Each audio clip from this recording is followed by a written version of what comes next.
নমস্কার, আমি রাজদীপ আচার্য। আমার ইউটিউব চ্যানেল আচার্য অ্যাস্ট্রোলজিতে আপনাদেরকে স্বাগত জানাচ্ছি। আজকে শ্রাবণ মাসের প্রথম সোমবার। তো শ্রাবণ মাসের সোমবারে আমরা যদি শিব পূজা করি তাহলে অনেক ভালো হয়।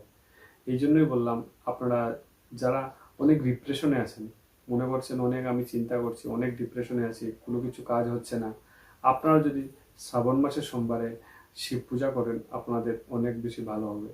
এখন কথাটা হলো যে আমরা শিব পূজা করব, কি করব, এটাই তো। দেখেন, ভোলেনাথ আমাদের জন্য এমন একজন ঠাকুর যাকে আমরা যদি অল্পতে উনি তুষ্ট হয়ে যান। আপনার এমন বেশি আড়ম্বর করতে লাগবে না।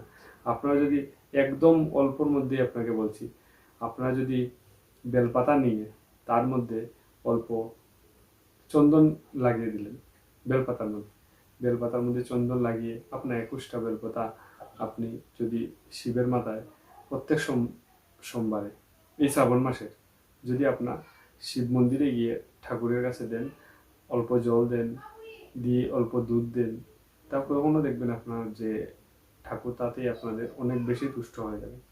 আরেক কথা বলছি, যখন মন্দিরে যাবেন না, ঠাকুরকে আপনারা একদম ষষ্ঠাঙ্গে প্রণাম করবেন। ঠাকুরকে যখন আপনারা ষষ্ঠাঙ্গে প্রণাম করবেন, ঠাকুর আপনাদের কথা এমনি দেখবেন, ঠাকুর আপনাদের কথা মানবে এবং নিবে। কারণ মানবে নিবে কথাটা এই জন্যই বললাম, আমরা শিব ঠাকুরকে নীলকণ্ঠ বলি। কেন বলি তাও আপনারা হয়তো বা জানাই আছে, যে আমরা সমুদ্র মন্থন যখন হয়েছিল, সমুদ্র মন্থনের পর যখন এই বিষ যখন সমুদ্র মন্থন থেকে বের হলো, তখন এটা কি হলো, শিব উনি নিজে খেয়ে নিলেন, যাতে আমাদের এই পৃথিবীর মানুষের যাতে কোনো কিছু ক্ষয়ক্ষতি হয় না। এই জন্য বললাম, যদি আপনার জীবনে অনেক কিছু দুঃখ আসছে, কোনো প্রবলেম আসছে, আপনারা এই শ্রাবণ মাসের সোমবারে আপনারা যান, গিয়ে পুজো করেন, আপনারা নিশ্চয়ই আপনারা এতে তাহাতে উপকৃত হবেন। যাদের সন্তানাদি আসছে না, যাদের বিবাহ হচ্ছে না, ওরাও যদি শিব ঠাকুরকে গিয়ে আরাধনা করেন, শিব ঠাকুর দেখবেন আপনাদের মনের কথা, মনের বাঞ্ছনা আপনাদের পূরণ করবে।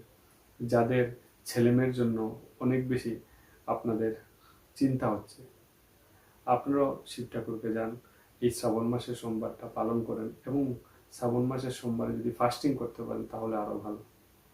আপনারা করে দেখেন, অনেক অনেক কিছু উপকৃত হবেন। শিব পূজা নিয়ে ডিটেলস আরও 1-2টা ভিডিও চাইবো আমি বানানোর চেষ্টা করব।